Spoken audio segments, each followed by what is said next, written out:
They stole the bride. Shona culture is so interesting. A look inside the celebration of marriage, Kuperekwa, where the bride is escorted to a new home with love, gifts, blessings for a new journey.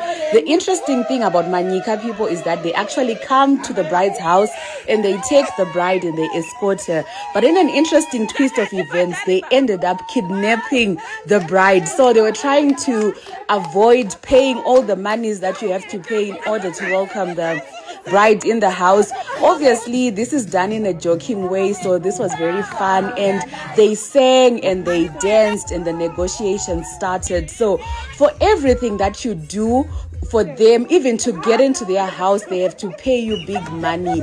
And guys, when I tell you the bride's tete was not up for negotiations, she wanted big money. So they walk slowly and then they wait a little bit, they negotiate, then they get money. So here they were sitting at the door because the bride's family did not want to give them the specific amount.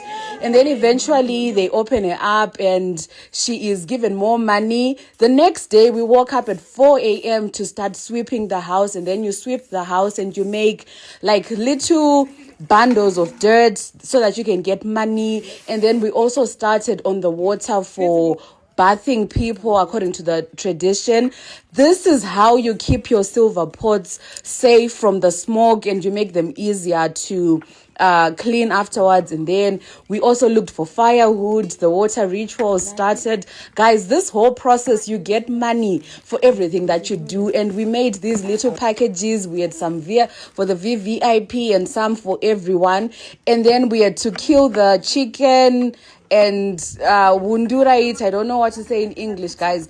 This was such a vibe. It's a rich cultural experience. When I did this, I don't think I saw as much as I did from the sidelines. And guys, for the first time, I also cooked sadzarejiyo. Here the makoti was running away because the smoke was getting into her eyes. We also made breakfast in the main kitchen. Guys, this family is very, very nice. So we felt at home. So in Shona culture, you prepare the food and then you give it to the groom's family.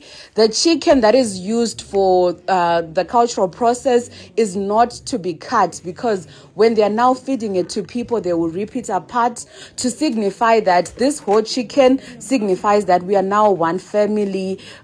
You now belong here and stuff like that. So this is actually a very rich cultural experience, and we shouldn't take marriage for granted because it is that deep.